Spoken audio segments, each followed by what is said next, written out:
Hi everyone. In this session, we will discuss the concept of rigid body, which is a topic of system of particle and rotational motion. Let's discuss this concept in detail. तो इसमें सबसे पहले हम discuss करने वाले हैं rigid body के बारे में.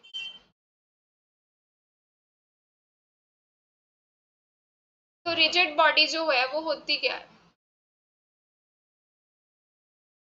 So rigid body is a body in which the distance between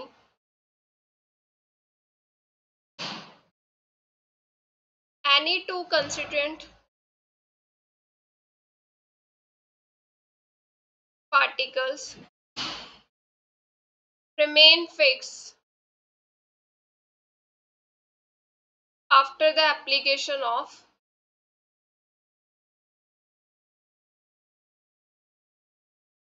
external force.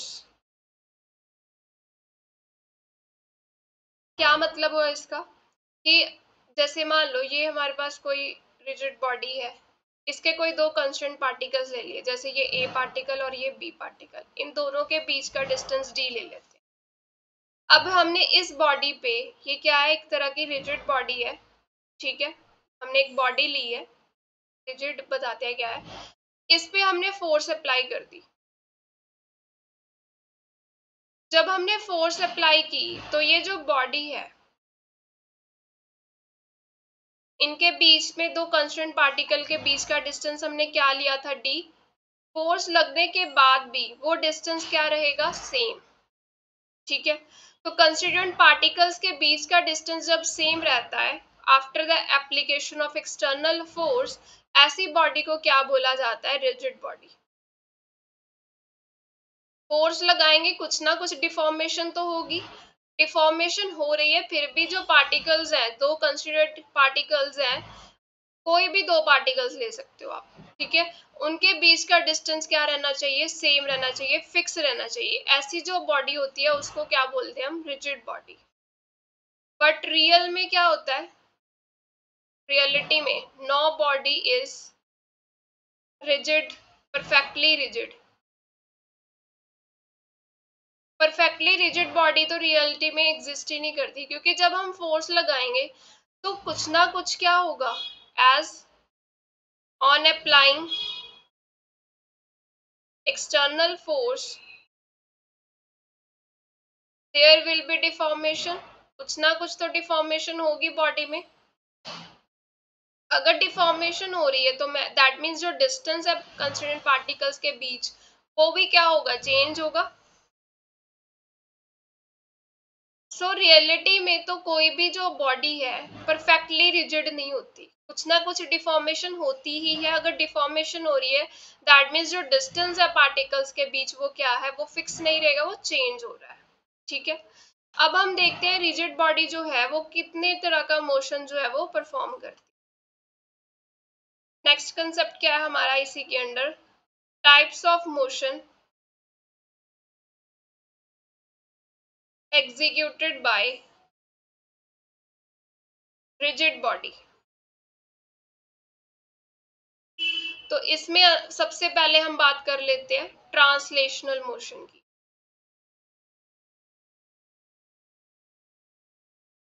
ये जो रिजिड बॉडी है वो कैसा मोशन शो करती है, ट्रांसलेशनल मोशन शो करती है. अब इस ट्रांसलेशनल मोशन का मतलब क्या है यहाँ पे, सपोज कोई आपके पास ये रिजिड बॉडी है, तो कंस्टिट्यूएंट पार्टिकल्स ले लिए, ये ए पार्टिकल, ये बी पार्टिकल, इनको एक लाइन से ज्वाइन कर दिया हमने, ये ठीक है.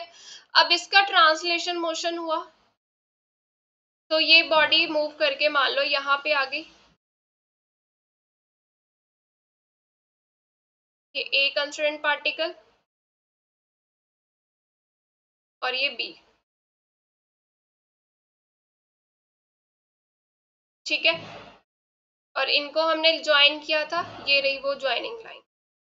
अब देखो ट्रांसलेशन मोशन में क्या हो रहा है कि ये जो ज्वाइनिंग लाइन है यहाँ पे थी जो ए बी के बीच में, वो यहाँ पे भी मिल रही है. ये लाइन क्या है, इसी के पैरेलल है, यानी कि जो line joining between between any two particles, constituent particles, remains parallel, वो पैरेलल ही रहेगी। किसके पैरेलल? टू इटसेल्फ, खुद के ही। जब हम इस पोजीशन पे थी बॉडी, फिर इस पे आई ट्रांसलेशन मोशन के बाद, ये लाइन देखो इसके पैरेलल आ रही है। मान लो और ट्रांसलेशन मोशन हो गई, ये और मूव करके यहाँ पे आ गई, तो ये ए पॉइंट और ये बी पॉइंट, इनको लाइन ज्वाइनिंग कर दी। अब ये लाइन इसके भी तो पैरेलल है, ठीक है। एक तो डेफिनेशन यही हो गई कि जो लाइन हमने ज्वाइन की थी दो कंस्टिट्यूएंट पार्टिकल्स के बीच, वो क्या रह रही है? पैरेलल रह रही है खुद के। दूसरा देखो, अब यहाँ पे भी तो कुछ पार्टिकल्स होंगे जो हमने लाइन ज्वाइन की है, ऐसे तो है नहीं कि ए और बी के बीच में पार्टिकल्स ही नहीं है। तो ये सभी पार्टिकल्स क्या कर रहे हैं? ये भी तो ऐसे ही जाएंगे, ठीक है। यहाँ पे आ गए, तो ये जो पार्टिकल्स है ये कैसा मोशन कर रहे हैं? इनका पाथ कैसा है? पार्टिकल्स का पाथ कैसा है? Parallel path. पैरेलल पाथ पे मूव कर रहे हैं। जब ये यहाँ से यहाँ आ जाएगा, दिस वन यहाँ से यहाँ, ये यहाँ से यहाँ और ये यहाँ, मतलब कंस्टिट्यूएंट पार्टिकल्स जो हैं वो कैसे मूव कर रहे हैं? पैरेलल पाथ में मूव कर रहे हैं। पैरेलल पाथ मतलब कैसा मोशन है? स्ट्रेट लाइन मोशन हो रहा है। कहने का मतलब रिजिड बॉडी के जो कंस्टिट्यूएंट पार्टिकल्स हैं वो कैसा मोशन कर रहे हैं? स्ट्रेट लाइन मोशन कर रहे हैं। इसको हम क्या बोलते हैं? Rectilinear motion. Rectilinear translational motion, translation motion के अंडर इसको स्टडी कर रहे हैं, तो इसको नाम क्या दे दिया? रेक्टिलिनियर ट्रांसलेशन मोशन, कि जिसमें कंस्टिट्यूएंट पार्टिकल्स जो हैं they are moving parallel path, they are moving in the parallel path, parallel path पे वो मूव कर रही हैं। यानी कि कैसा मोशन हुआ? स्ट्रेट लाइन मोशन, ठीक है। अब इसी के अंडर सेकेंड केस ले लेते हैं। मान लो रिजिड बॉडी जो है वो ट्रांसलेशन मोशन कर रही है। कैसे? ये रिजिड बॉडी ले ली, वो ऐसे जा रही है,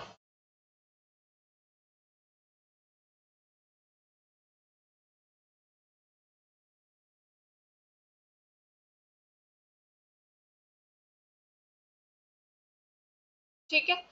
मूव करके मान लो यहाँ पे आ गई। अब ये कंस्टिट्यूएंट पार्टिकल्स ले लिए दो, इनके बीच लाइन ज्वाइन कर दी हमने। अब यही पार्टिकल्स जो है वो मूव करके कुछ यहाँ भी पहुंचेंगे, सेम,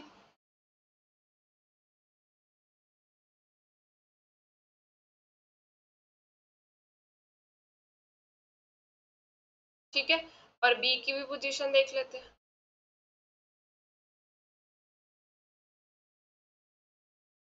तो ये लाइन ज्वाइन कर दी इनकी। अब देखो ट्रांसलेशन मोशन तो हो रहा है, क्योंकि जो लाइन है दो कंस्टिट्यूएंट पार्टिकल के बीच में वो क्या है? पैरेलल है। अब इसके बीच भी तो पार्टिकल्स हैं, लाइन जो हमने ज्वाइन की, यहाँ पे और भी तो पार्टिकल्स है, वो कैसे जाएंगे? अब वो इसी कर्व के अलोंग जाएंगे, ऐसे ही मूव करेंगे कर्व के अलोंग,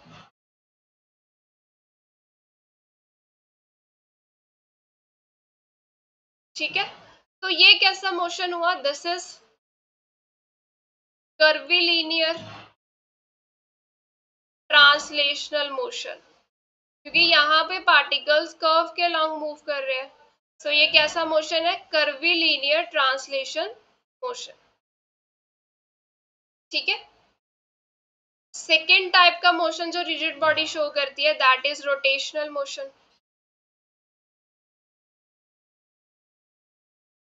रोटेशनल मोशन को समझते हैं कि कैसा मोशन होता है। मान लो ये रिजिड बॉडी है, ये पॉइंट हमने इसका फिक्स कर दिया, पाइवट, पाइवट मतलब ये पॉइंट क्या है? फिक्स कर दिया। अब यहाँ पे कुछ पार्टिकल्स ले लेते हैं इस लाइन पे, जैसे बी, सी, डी, तीन पार्टिकल्स ले लिए। अब हमने इस बॉडी को क्या किया? रोटेट करना शुरू कर दिया, रोटेशनल मोशन है। तो ये पार्टिकल्स भी ऐसे ही घूमेंगे, ऐसे जाएंगे, यानी कि यहाँ पे क्या हो रहा है? All the particles move in circular path, circular path में वो मूव कर रहे हैं किसके about, about the fixed point, fixed point बोल सकते हो या फिक्स्ड एक्सिस ऑफ रोटेशन, उसके अबाउट, जिसके अबाउट बॉडी रोटेट कर रही है, ठीक है। तो ऐसा जो मोशन होता है इसको क्या बोलते हैं हम, रोटेशनल मोशन बोलते हैं। कि हमने यहाँ पे एक पाइवट मतलब फिक्स कर दिया पॉइंट, अब ये बॉडी ऐसे घूम के रोटेट होके मान लो इस पोजीशन पे आ गई, तो ये पार्टिकल घूम के कहाँ आ गया, यहाँ पे आ गया, और ये सी पार्टिकल यहाँ पे, ये डी पार्टिकल यहाँ पे, घूम के इस पोजीशन पे आ गई है। ये तो फिक्स है, यहाँ से हमने बॉडी को फिक्स किया हुआ है। तो पार्टिकल्स कैसा मोशन कर रहे हैं, सर्कुलर पाथ पे वो मूव कर रहे हैं अबाउट द फिक्स्ड पॉइंट। ऐसे मोशन को हम क्या बोलते हैं, that is the rotational motion. अब यहाँ पे ये जरूरी नहीं है कि पाइवट होना ही चाहिए तभी रोटेशनल मोशन होगा। कहने का मतलब that it is not necessary that pivot must be there. अगर पाइवट यानी कि फिक्स पोजीशन नहीं है बॉडी की भी, तो भी वो रोटेशनल मोशन कर सकती है। एग्जाम्पल, कोई भी फ्री बॉडी है हमारे पास, मान लो ये आपके पास खुद का पेन नहीं है, थोड़े बड़ा करके शो कर रही हूँ, ठीक है, पेन है मान लो आपके पास अपना, आप अगर पेन के इस तरफ सडन फोर्स लगा दो तो ये रोटेट करने लग जाएगा। कैसा मोशन करेगा, ये स्पिन करेगा ना, स्पिन मोशन होगा इसका। तो यहाँ पे तो कोई भी पाइवट नहीं था, कोई फिक्स्ड पॉइंट नहीं था कि हमें रोटेशन मोशन मिले। यानी कि जो पाइवट है जरूरी नहीं है कि वो होना ही चाहिए, ठीक है। फ्री बॉडी है कि हमने साइड पे थोड़ी सी फोर्स लगाई, साइड से लगानी है, सेंटर ऑफ मास से नहीं लगानी। सेंटर ऑफ मास कंसेप्ट पे भी आते हैं हम थोड़ी देर में, ठीक है। कि हमने क्या किया, साइड पे फोर्स लगा दी, सडन फोर्स, और ये क्या करेगा, स्पिन करने लग जाएगा, घूमने लग जाएगा, ऐसे ऐसे जाएगा घूमने, ठीक है। और इसकी एग्जांपल क्या हो सकती है, टॉप। टॉप तो सभी ने देखा है, टॉप को जब आप रोटेट करते हो, फोर्स लगा रहे हो, वो घूमने लग जाता है, स्पिनिंग करने लग जाता है। तो यहाँ पे क्या हो रहा है, कोई पाइवट ही नहीं है, फिर भी क्या हो रहा है, बॉडी रोटेट कर रही है, स्पिन मोशन कर रही है ना। तो ये जो है, ये रोटेशन किसके अबाउट होती है, it is a rotation about centre of mass. Centre of mass के अबाउट जो रोटेशन होती है, ये वही रोटेशन है जिसमें हमने कोई भी पाइवट पॉइंट फिक्स तो नहीं किया, बट बॉडी जो है वो रोटेट कर रही है किसके अबाउट, सेंटर ऑफ मास के अबाउट रोटेट कर रही है, ठीक है। सेंटर ऑफ मास के बारे में अभी हम डिटेल में पढ़ेंगे थोड़ी देर में, ठीक है, नेक्स्ट कंसेप्ट में। अब देखो, थर्ड टाइप ऑफ मोशन जो रिजिड बॉडी परफॉर्म करती है वो कौन सा मोशन होता है, प्लेनर मोशन। तो प्लेनर मोशन भी बोला जाता है, ठीक है। और इसकी एग्जाम्पल क्या है, रोलिंग। जैसे कोई मान लो व्हील है, ठीक है, ये पॉइंट बी ले लेते हैं, ये पॉइंट ए ले लेते हैं। अब ये जो व्हील है ये रोल कर रहा है, रोल करते मान लो ये यहाँ पे पहुंच गया, तो ये बी पॉइंट यहाँ और ए पॉइंट है यहाँ, रोल हो रहा है ना। तो ये क्या हो रहा है, रोलिंग मोशन हो रहा है, इसी को प्लेनर मोशन बोला जाता है। बेसिकली ये क्या है, कॉम्बिनेशन किसका है, ट्रांसलेशन मोशन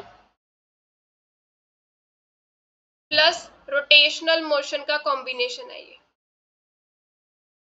कैसे, देखो, ये जो मोशन अभी हुआ इसको दो पार्ट में डिवाइड किया जाता है। जैसे देखो, ये व्हील यहाँ पे था, ये बी पॉइंट और ये ए पॉइंट। अब ये व्हील थोड़ा सा आगे गया, यानी कि ट्रांसलेशन मोशन हुआ इसका, यानी कि ट्रांसलेशनल मोशन हुआ, क्योंकि व्हील जो है आगे भी जाते हैं, रोटेट भी करते हैं ना। अब ये रोटेट कर रहा है, इसी पोजीशन पे ये रोटेट करेगा, रोटेट करने पे क्या हो जाएगा, यहाँ पे है तो ए पॉइंट यहाँ कहीं आ गया, तो यहाँ पे क्या हो रहा है, रोटेशनल मोशन। तो ये जो प्लेनर मोशन है, it is a combination of translation motion and rotational motion, ठीक है। ये जो तीन टाइप के मोशंस है रिजिड बॉडी जो है वो परफॉर्म करती है। अब हम नेक्स्ट देखते हैं कंसेप्ट, थोड़ा सा एनालॉगियो कर लेते हैं।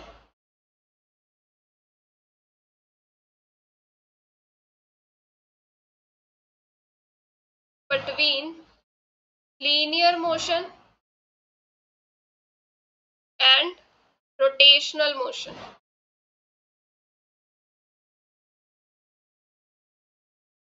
एनालॉगी मतलब सिमिलैरिटीज थोड़ी सी स्टडी कर लेते हैं। एक साइड हम लिखते हैं लीनियर की, एक तरफ हम लिखते हैं रोटेशनल मोशन। फिर इनके बीच में रिलेशन देखेंगे हम क्वांटिटीज के बीच में, ठीक है।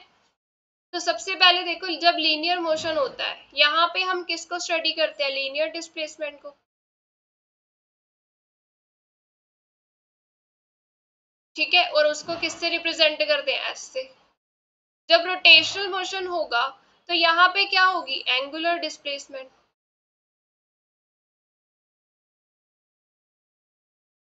इसको थीटा से डिनोट किया जाता है। दूसरी बात, लीनियर मोशन में हम लीनियर वेलोसिटी की बात करते हैं, ठीक है। वो क्या होती है, that is ds upon dt, कि थोड़े से टाइम में हमने थोड़ी सी डिस्प्लेसमेंट की, that is the linear velocity. Mostly ये टेंजेंशियल वेलोसिटी भी बोला जाता है इसको, ठीक है। और रोटेशनल मोशन में हमारे पास कैसी वेलोसिटी आती है, एंगुलर वेलोसिटी। और एंगुलर वेलोसिटी को ओमेगा से रिप्रेजेंट करते हैं, ये क्या होती है, D theta upon d T, कि थोड़े से टाइम में एंगुलर वेलोसिटी डिस्प्लेसमेंट कितनी हुई, डी थीटा, स्मॉल डिस्प्लेसमेंट हुई, इसको क्या बोला जाता है, एंगुलर वेलोसिटी। लीनियर मोशन में हम एक्सलरेशन जो है, दो तरह की एक्सलरेशन पढ़ेंगे, दैट इज टेंजेंशियल एक्सलरेशन जिसको AT से डिनोट किया जाता है, और एक सेंट्रीपिटल एक्सलरेशन AC से डिनोट किया जाता है, ठीक है।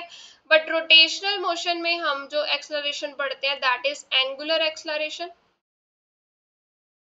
और इसको अल्फा से डिनोट किया जाता है। यहाँ पे हम फोर्स के साथ डील करते हैं। लीनियर मोशन है ना, जैसे ये कोई ऑब्जेक्ट है, इस पे आपने फोर्स लगा दी, ये मूव करेगा आगे की तरफ, मास इनटू एक्सलरेशन, हम ऐसे फाइंड करते हैं फोर्स।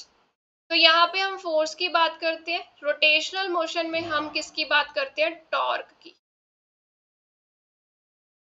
कि बॉडी को रोटेट करवाने के लिए हमें जो फोर्स चाहिए दैट इज अ टॉर्क, उसको टॉर्क बोला जाता है। यहाँ पे हम मोमेंटम के साथ, लीनियर मोमेंटम के साथ डील करते हैं, that is small p which is mass into velocity.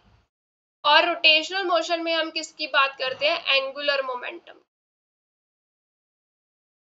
ये एनालॉगी क्वांटिटीज है। अब हम इनके बीच क्या निकालेंगे, रिलेशन निकालेंगे वन बाय वन।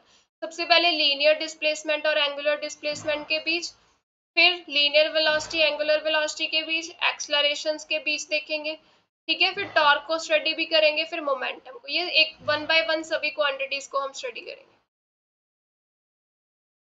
अब नेक्स्ट कंसेप्ट देखो, हम कैलकुलेशंस करने वाले हैं, रिलेशंस फाइंड करने वाले, ठीक है। मान लो ये हमने एक रॉड ली है, ठीक है, इसका ये पॉइंट फिक्स कर दिया। अब ये फिक्स कर दिया है तो इसके जो ये पार्टिकल्स हैं, ये इसके अबाउट रोटेट करेंगे तो कैसा मोशन करेंगे, सर्कुलर मोशन। यही ऑब्जेक्ट रोटेशनल मोशन की डेफिनेशन पढ़ी है हमने, तो ठीक है। ये रोटेट होके कुछ ऐसा जाएगा रॉड, ठीक है, ऐसे जा रहा है। मान लो किसी इंस्टेंट की बात करते हैं कि ये घूमकर रोड यहाँ पे आ गई, इस पोजीशन पे रोड आ गई। तो ये जो किसी एंगल के थ्रू रोटेशन हुई है that is, let's say this is theta, और ये वाली जो डिस्प्लेसमेंट हुई है इसको क्या बोलते हैं, लीनियर डिस्प्लेसमेंट। और ये जो जिस एंगल से रोटेट हो रही है इसको क्या बोला जाता है, एंगुलर डिस्प्लेसमेंट। एंगल के थ्रू रोटेट हुई, एंगुलर डिस्प्लेसमेंट, और ये क्या रिप्रेजेंट कर रही है, लीनियर डिस्प्लेसमेंट। अब हम ये जो फिक्स्ड पॉइंट है इससे इसका डिस्टेंस ले लेते हैं r। तो देखो एंगल क्या होता है, आर्क अपॉन रेडियस। यहाँ पे एंगल क्या है, एंगुलर डिस्प्लेसमेंट थीटा। आर्क क्या है यहाँ पे, लीनियर डिस्प्लेसमेंट। और ये रेडियस क्या है, डिस्टेंस। कहाँ से लेना है, फ्रॉम द फिक्स्ड पॉइंट, कि जिस पॉइंट की अबाउट रोटेशन हो रही है वहां से, फ्रॉम द फिक्स्ड पॉइंट से हमें डिस्टेंस लेना है, ठीक है, तो यहां से रिलेशन क्या मिला, s is equal to r theta. तो ये जो s है ये क्या है, लीनियर डिस्प्लेसमेंट, और ये थीटा क्या है, एंगुलर डिस्प्लेसमेंट। इन दोनों के बीच में हमें रिलेशन मिल गया। अब देखो लीनियर डिस्प्लेसमेंट तो हम पता चल रही है इस तरफ हो रही है, एंगुलर डिस्प्लेसमेंट की डायरेक्शन कैसे पता चलेगी, राइट हैंड थंब रूल से। जिस डायरेक्शन में बॉडी घूम रही है, जैसे मान लो यहाँ पे थी रॉड, पहले घूम के इस पॉइंट पे आ गई, ऐसे जा रही है, तो जिस डायरेक्शन में बॉडी घूम रही है उसी डायरेक्शन में क्या करना है, फिंगर्स को कर्ल कर लो। यानी कि इस डायरेक्शन में फिंगर्स को कर्ल करेंगे तो जो थंब होगा it will give direction of angular displacement theta. तो ऐसे इसकी डायरेक्शन जो है वो निकाली जाती है। अब हम एंगुलर वेलोसिटी और लीनियर वेलोसिटी के बीच में देख लेते हैं relation. Linear velocity, linear velocity जो है वो क्या होती है, v is equal to d s upon d t. Basically इस लीनियर वेलोसिटी को मोस्टली क्या बोला जाता है, टेंजेंशियल वेलोसिटी। ऐसा क्यों, क्योंकि ये जो वेलोसिटी है ये टेंजेंट के अलोंग एक्ट करती है। देखो जैसे ये जो रॉड थी घूम रही है, इस पॉइंट पे फिक्स कर दिया, तो ये ऐसे रोटेशनल मोशन करेगी, सर्कुलर पाथ पे इसके पार्टिकल्स मूव कर रहे हैं। ठीक है, मान लो ये रॉड इस पोजीशन पे आ गई। अब यहाँ पे अगर आप पार्टिकल की यहाँ पे जो वेलोसिटी देखोगे वो ऐसे आएगी डायरेक्शन। अगर यही रॉड यहाँ पे आ गई तो यहाँ पे वेलोसिटी की डायरेक्शन इस तरफ। अगर यही रॉड यहाँ पे आ गई तो यहाँ पे वेलोसिटी की डायरेक्शन इस तरफ। ये रॉड यहाँ पे आ गई अगर घूम के, इस पॉइंट पे वेलोसिटी की डायरेक्शन इस तरफ। यहाँ पे चेक करोगे वेलोसिटी की डायरेक्शन इस तरफ। तो वेलोसिटी की डायरेक्शन कैसे पता चल रही है, अलोंग द टेंजेंट, इसलिए इसको टेंजेंशियल वेलोसिटी भी बोला जाता है। vt से लिख रही हूं मैं, vt is what, tangential velocity. अब टेंजेंशियल वेलोसिटी की डायरेक्शन कैसे पता चली, अलोंग द टेंजेंट। ठीक है, अब एंगुलर वेलोसिटी की बात कर लेते हैं। एंगुलर वेलोसिटी होती है ओमेगा से रिप्रेजेंट करते हैं, ओमेगा क्या आएगा, D theta by D T.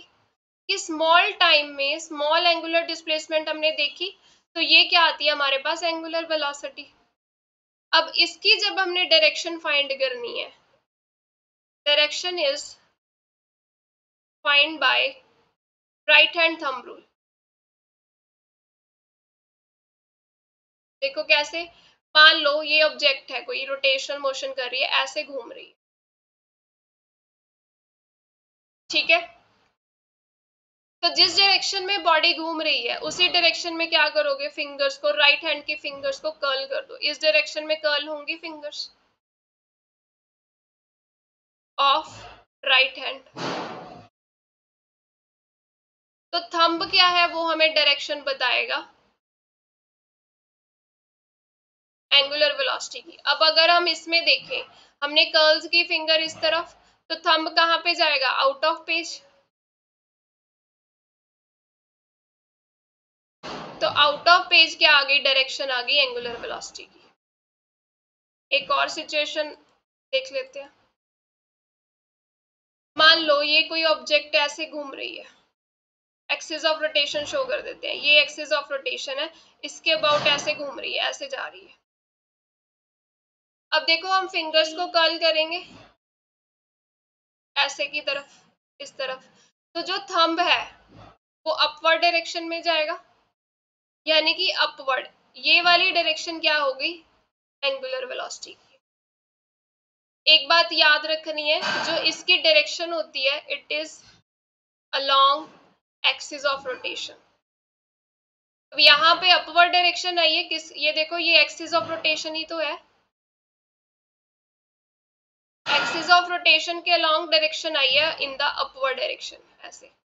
ठीक है, तो ये बात याद रखनी है कि जो एंगुलर वेलोसिटी है उसकी डायरेक्शन किस तरफ होती है, direction along the axis of rotation. अब हम रिलेशन देख लेते हैं क्या आ रहा है इन दोनों के बीच में। तो रिलेशन क्या होता है, tangential velocity vt is equal to r omega. ये रिलेशन होता है एंगुलर वेलोसिटी और टेंजेंशियल वेलोसिटी के बीच में।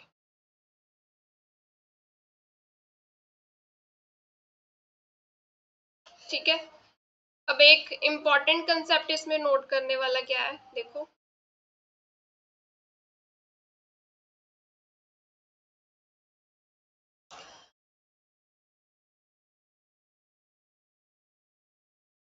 मान लो हमारी जो बॉडी है रोटेशनल मोशन शो कर रही है इस तरफ, तो इस तरफ से घूम रही है, तो एंगुलर वेलोसिटी की डायरेक्शन क्या आ गई, आउट ऑफ पेज। ठीक है, और ये हम आर डिस्टेंस ले लेते हैं, ये fixed point axis of rotation इसके थ्रू पास कर रही है। ठीक है, यहाँ पे हम कोई दो पॉइंट्स ले लेते हैं, मान लो एक ए पॉइंट ले लिया और ये बी पॉइंट ले लिया। अब ये जब ऐसे घूम रहे हैं, घूमते घूमते बी पॉइंट मान लो यहाँ पे आ गया, ए पॉइंट यहाँ पे आ गया। अब एक बात याद रखनी है कि जो ओमेगा ए है ओमेगा बी के इक्वल होगा। कहने का मतलब angular velocity of all points is same when body rotates. ठीक है, एक बात तो ये ध्यान में रखनी है कि एंगुलर वेलोसिटी सभी पॉइंट की क्या आएगी, सेम। जैसे मैंने यहाँ पे तो सिर्फ दो पॉइंट कंसीडर किया ना, ए और बी, ये घूम के इस तरफ आ गया, ये घूम के इस तरफ आ गया। ठीक है, दूसरी बात, टेंजेंशियल वेलोसिटी सेम नहीं होगी। Tangential velocity is not same for all points for a rotating body. कैसे, देखो मान लो इस फिक्स्ड पॉइंट से ए पॉइंट का डिस्टेंस क्या है r1 और इस फिक्स्ड पॉइंट से बी पॉइंट का डिस्टेंस क्या है r2। टेंजेंशियल वेलोसिटी का रिलेशन क्या है, vt। हम ए के लिए बात कर लेते हैं, वो क्या आ जाएगा r1 इंटू ओमेगा। बी के लिए देख लेते हैं, वो क्या आ जाएगा r2 इंटू ओमेगा। अब ओमेगा तो सेम है, सभी पार्टिकल्स के लिए ओमेगा की वैल्यू तो सेम है। अब r2 बड़ा है r1 से, यानी कि जो B की टेंजेंशियल वेलोसिटी है वो ज्यादा है एज कंपेयर टू A। वैसे भी दिख ही रहा है कि ये जो B है वो ज्यादा डिस्टेंस से दूर है ना फिक्स्ड पॉइंट से, ये ज्यादा डिस्टेंस कवर करके यहाँ पे पहुंच रहा है। तो R2 जो है वो बड़ा है, तो यहाँ से क्या पता चला, B की जो टेंजेंशियल वेलोसिटी है वो ज्यादा आ रही है। तो ये बात याद रखनी है, जब भी बॉडी रोटेट करती है उसमें एंगुलर वेलोसिटी तो सेम होती है सभी पॉइंट्स की, बट टेंजेंशियल वेलोसिटी सेम नहीं होती। राइट, अब हम आते हैं एक्सलरेशन के बीच रिलेशन क्या होता है। ठीक है,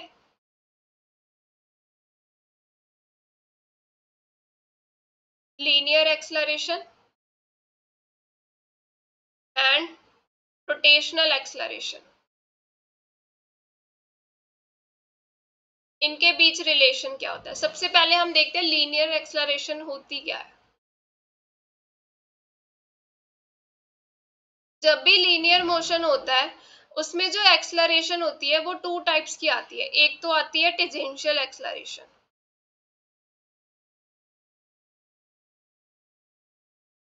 और दूसरी आती है हमारे पास सेंट्रीपिटल एक्सलरेशन। पहले इन दोनों के बीच का डिफरेंस देख लेते हैं। सपोज बॉडी क्या है, रोटेट कर रही है।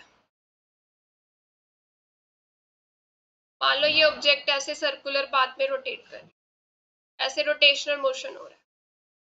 अब जब रोटेशनल मोशन हो रहा है, हर एक पॉइंट पे क्या हो रहा है, देखो वेलोसिटी की डायरेक्शन चेंज हो रही है ना।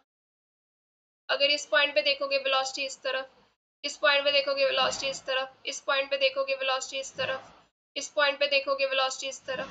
मतलब at each point direction of velocity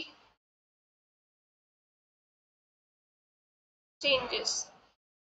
अब वेलोसिटी क्या होती है, वेक्टर क्वांटिटी होती है। वेक्टर क्वांटिटी का मतलब क्या है कि जैसे जो वेलोसिटी है उसका क्या है, एक तो मैग्नीट्यूड होगा और एक डायरेक्शन होगी। अब वेलोसिटी को चेंज करना है, या तो दोनों चेंज कर दो, मैग्नीट्यूड और डायरेक्शन। अगर दोनों में से एक भी चेंज हो रही है तो क्या होगा, वेलोसिटी चेंज होगी। अब यहाँ पे क्या हो रहा है, डायरेक्शन चेंज हो रही है, यानी कि डायरेक्शन चेंज होने की वजह से क्या हो रही है, यहाँ पे एक्सलरेशन प्रोड्यूस हो रही है। और वो कैसी एक्सलरेशन प्रोड्यूस हो रही है, that is the centripetal acceleration. ठीक है, क्योंकि हर एक पॉइंट पे डायरेक्शन तो चेंज हो ही रही है, डायरेक्शन चेंज होने का मतलब वेलोसिटी चेंज हो रही है। तो वेलोसिटी चेंज होने से क्या होता है, एक्सलरेशन प्रोड्यूस होती है। ऐसी एक्सलरेशन जो प्रोड्यूस हो रही है दैट इज सेंट्रीपिटल एक्सलरेशन। और सेंट्रीपिटल एक्सलरेशन को हम कैसे निकालते हैं, AC is equal to v square upon r. v तो स्पीड हो गई, मैग्नीट्यूड कितना है, ठीक है। r क्या है, distance from the fixed point, इस फिक्स्ड एक्सिस ऑफ रोटेशन के अबाउट, जिस एक्सिस ऑफ रोटेशन के अबाउट बॉडी रोटेट कर रही है वहां से हम r डिस्टेंस ले रहे हैं। ठीक है, तो ये हमारे पास क्या होती है, सेंट्रीपिटल एक्सलरेशन होती है। और इसकी जो डायरेक्शन होती है ऑलवेज टुवर्ड्स द सेंटर होती है।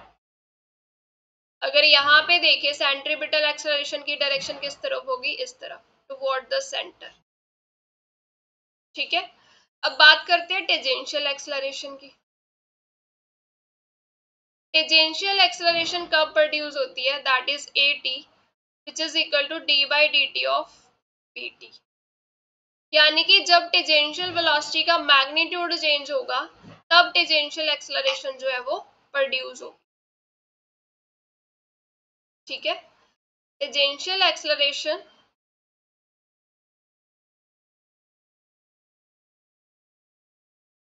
is produced when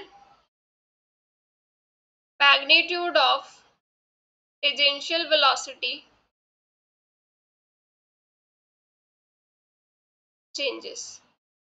tangential velocity का मैग्नीट्यूड चेंज होने से टेंजेंशियल एक्सेलरेशन प्रोड्यूस होती है। ठीक है, तो इसकी डायरेक्शन किस तरफ होगी अब, अलोंग द टेंजेंट,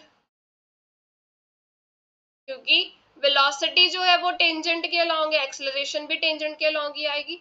जैसे मान लो ये ऑब्जेक्ट बॉडी जो है रोटेशनल मोशन कर रही थी, ऐसे घूम रही थी, किसी पॉइंट की बात कर लेते हैं, यहाँ पे जो पार्टिकल है इसकी सेंट्रीपिटल एक्सेलरेशन तो इस तरफ लगेगी टुवर्ड द सेंटर, और tangential acceleration along the tangent, ऐसे आएगी। तो रिजल्टेंट एक्सेलरेशन अगर निकालनी हो वो कैसे फाइंड करेंगे हम, अब वेक्टर क्वांटिटीज है तो वेक्टर प्रोडक्ट ही लगाएंगे, वेक्टर से थ्रू ही हम करेंगे। ठीक है, अब इसकी मान लो रिजल्टेंट एक्सेलरेशन कुछ इस तरफ आ रही है, ए से डिनोट कर देते हैं, वेक्टर है तो वेक्टर एडिशन लगा देते हैं। देखो ये एंगल कितना बन रहा है, 90। Tangential acceleration and centripetal acceleration के बीच एंगल कितना बन रहा है, 90। अब रिजल्टेंट निकाल लेते हैं, कैसे निकालोगे, AC square plus AT square, जो cos 90 क्या होता है, जीरो, वो टर्म जीरो हो जाएगी। तो ये हमारे पास क्या आ गई, रिजल्टेंट एक्सेलरेशन आ गई। ठीक है, उसके बाद हम बात कर लेते हैं एंगुलर एक्सेलरेशन की। एंगुलर एक्सेलरेशन कैसे प्रोड्यूस होगी,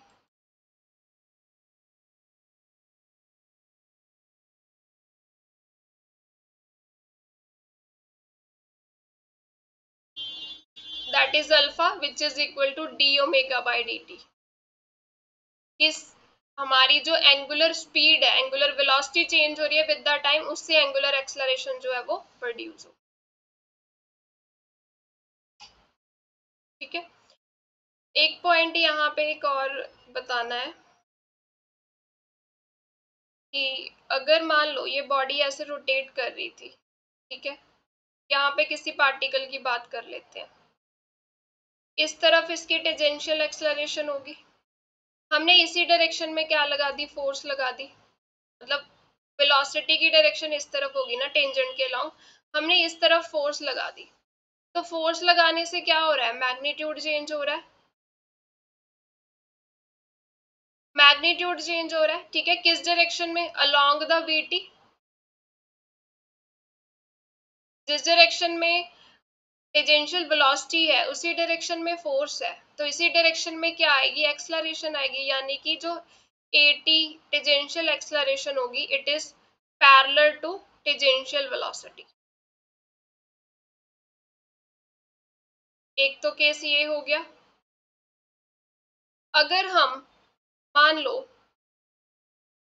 सेकेंड केस ले लेते हैं कि ये बॉडी ऐसे घूम रही है, यहाँ पे कोई पार्टिकल है, टेंजेंशियल वेलोसिटी की डायरेक्शन तो ऐसी ही होगी, हमने फोर्स इस तरफ लगा दी नीचे की तरफ। अब क्या होगा, यहाँ पे क्या हो रहा है, मैग्नीट्यूड जो है VT का डिक्रीज हो जाएगा क्योंकि ऑपोजिट डायरेक्शन में फोर्स लगाई है, और यहाँ पे एक्सलरेशन जो होगी it is anti parallel to VT, क्योंकि जिस तरफ फोर्स है उसी तरफ तो एक्सलरेशन आएगी, एक्सलरेशन इस तरफ आएगी, तो यहाँ पे टेंजेंशियल एक्सलरेशन है वो क्या होगी, it is anti parallel to the tangential velocity. ये डायरेक्शन फाइंड करने का तरीका है टेंजेंशियल एक्सलरेशन का। अगर हम एंगुलर एक्सलरेशन की बात करें तो एंगुलर एक्सलरेशन की सबसे पहले तो यूनिट्स क्या आएंगी, दैट इज रेडियन पर सेकेंड स्क्वायर। ठीक है, ये यूनिट्स आ गई इसकी। दूसरा इसकी डायरेक्शन, अगर ओमेगा का मैग्नीट्यूड एंगुलर वेलोसिटी इंक्रीज कर रही है तो एंगुलर एक्सलरेशन भी क्या होगी, इंक्रीज करेगी। इसको हम कैसे देखते हैं, बोथ हैव सेम साइन। जैसे मान लो अल्फा की वैल्यू -2 है और ओमेगा की वैल्यू भी -2 है, दोनों का साइन क्या है, सेम ले लिया, नेगेटिव। सेम साइन होने का मतलब क्या है, स्पीड इंक्रीज हो रही है, बॉडी क्या हो रही है, एक्सलरेट हो रही है। ठीक है, मान लो रोटेशन मोशन ऐसे हो रहा है, नेगेटिव डायरेक्शन किस तरफ ले रहे हैं, मान लो इनवर्ड की तरफ लेते हैं, और पॉजिटिव डायरेक्शन आउटवर्ड, अपनी साइन कन्वेंशन ले ली हमने। अब दोनों क्या है, सेम डायरेक्शन में आ रही है, अल्फा भी क्या है, इनवर्ड है कि -2 लिया है वैल्यू, ओमेगा की -4 ले लेते हैं, चलो ये भी क्या इनवर्ड ही जा रही है, तो दोनों की डायरेक्शन क्या है, सेम आ रही है, सेम साइन आ रहा है दोनों का, यानी कि यहाँ पे क्या होगा, स्पीड इंक्रीज कर रही है, एंगुलर एक्सलरेशन इंक्रीज कर रही है। अगर स्पीड को डिक्रीज कर दें, एंगुलर स्पीड को, तो एंगुलर एक्सलरेशन क्या होगी, वो भी डिक्रीज करेगी। ठीक है, तो यहाँ पे क्या होगा,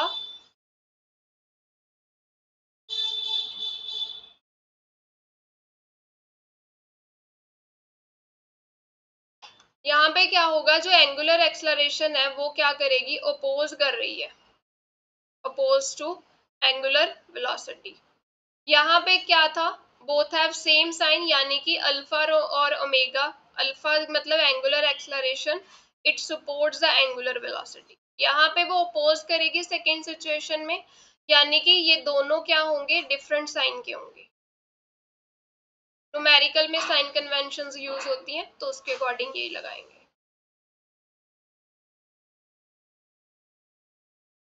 अब आगे देखते हैं इक्वेशन ऑफ मोशन, जो हम लीनियर मोशन में स्टडी करते हैं वो कैसे लिखते हैं हम। Equation of motion in case of linear motion with constant acceleration, तभी ये इक्वेशंस यूज होती हैं हमारे पास। क्या थी equations, v² - u² is 2as, s is ut plus half at² और v is equal to u plus at। अब अगर हमने यही इक्वेशन ऑफ मोशन लिखनी हो in case of rotational motion,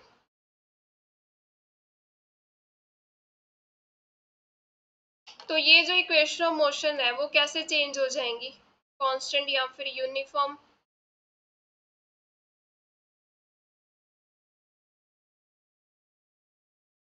angular acceleration,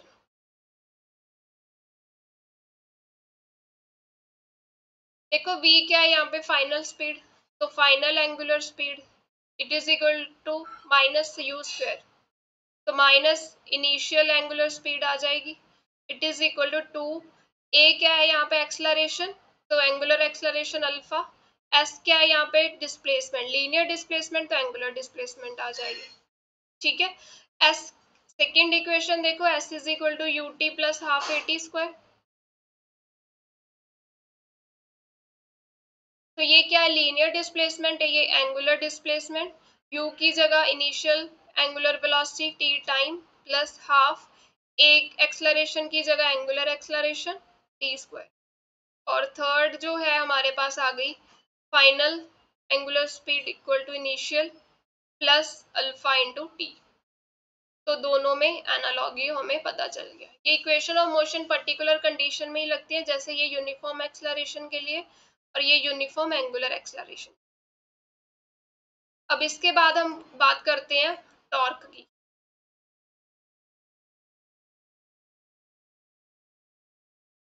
linear motion में हम सिंपल फोर्स की बात करते हैं, यहाँ पे रोटेशनल मोशन को स्टडी करना है तो टॉर्क आएगा। मान लो यहाँ पे हमारे पास क्या है, एक नट है, हमने इसको ओपन करना है, ठीक है, तो हम क्या करेंगे, इस पे फोर्स लगाएंगे, जब इस पे फोर्स लगाएंगे ये रोटेट करेगा, ये रोटेट करेगा तो जो है हमारे पास नट जो है वो ओपन हो जाए।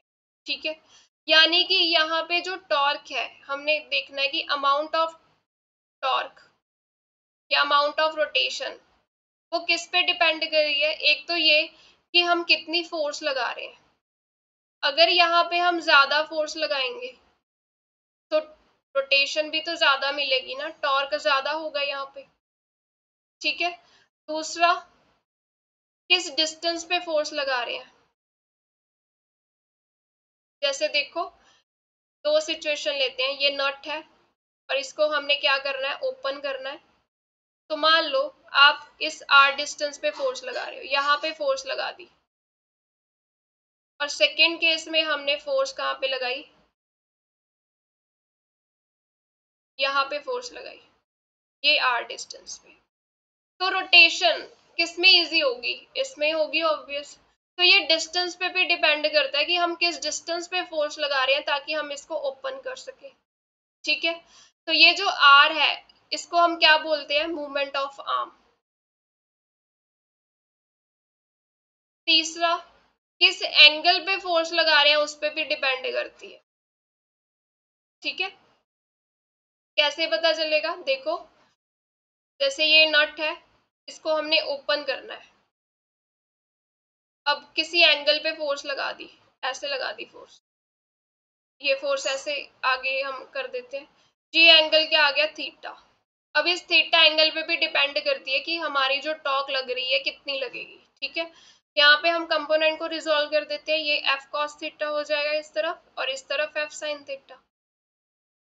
अब जो एफ कॉस थीटा है इसकी वजह से तो टॉर्क नहीं लगेगा, क्योंकि देखो जिस पॉइंट पे हमने टॉर्क लगाना है ये फिक्स्ड पॉइंट, इसी के लॉन्ग तो फोर्स लग रही है ये एफ कॉस थीटा, तो ये तो रोटेशनल इम्पैक्ट नहीं देगी।